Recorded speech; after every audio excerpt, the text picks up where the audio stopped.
Complement ரொம்ப easy. கொஞ்சம் confuse பண்ணுற மாதிரி இருக்கும். நீங்கள் புரிஞ்சுக்கிட்டா ஈஸியாக எழுதிடலாம். ஸோ சப்ஜெக்டை க்ரீன் கலரில் கொடுத்துருக்கேன், வேர்பை வந்து ரெட்டில் கொடுத்துருக்கேன், காம்ப்ளிமெண்ட்டை ப்ளூவில் கொடுத்துருக்கேன். ஓகேவா? இப்போது அதோட எக்ஸ்ப்ளனேஷன் பார்க்கலாம். The subject connect to a word or phrase complete the meaning of the sentence. அந்த சப்ஜெக்ட் வந்து என்ன பண்ணும்?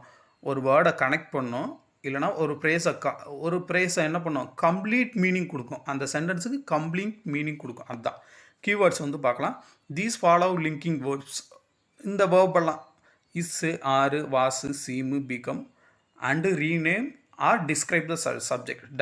அதாவது சப்ஜெக்டை டிஸ்கிரைப் பண்ணும், சப்ஜெக்டை வந்து விளக்கும். அது எப்படி அப்படின்னு சொல்கிறது தான் என்னது? காம்ப்ளிமெண்ட். ஓகேவா? புரிஞ்சிருக்குன்னு நினைக்கிறேன். அதுக்கப்புறம் சப்ஜெக்ட்டுக்கு அப்புறம் இஸ் இருந்தால், ஆர் இருந்தால், வாஸ் இருந்தால், சீம் இருந்தால், பிகம்னு இருந்தால், அதுக்கடுத்த வர்ற வேர்டை வந்து நம்ம என்ன சொல்லணும்? காம்ப்ளிமெண்ட்டுன்னு சொல்லணும். அதுதான் கீவேர்ட்ஸ்னு கொடுத்துருக்கேன். இப்போ பாருங்கள், த ஸ்கை, அது வந்து என்னது? வழக்கம் போல் க்ரீன் கலரில் கொடுத்துருக்கேன். ஸோ அப்போ இது என்னது? நவுன். இஸ்ன்றது இங்கே என்னது? வேர்பாக கன்சிடர் பண்ணணும். ஏன்னா மெயின் வேர்ப் இல்லை, அதனால் இந்த ஹெல்பிங் வேர்பு இங்கே மெயின் வேர்பாக வரும். அதனால் ரெட்டில் கொடுத்துருக்கோம். கிளியர்ன்றது என்னது? Complement. So the sky is clear. Complete meaning இருக்கா? அதை தான் இது என்ன சொல்கிறோம்? Subject verb complement. ஸோ இதோட பேட்டர்ன் என்ன? எஸ்விசி. ஓகேவா? புரிஞ்சிருக்கும்.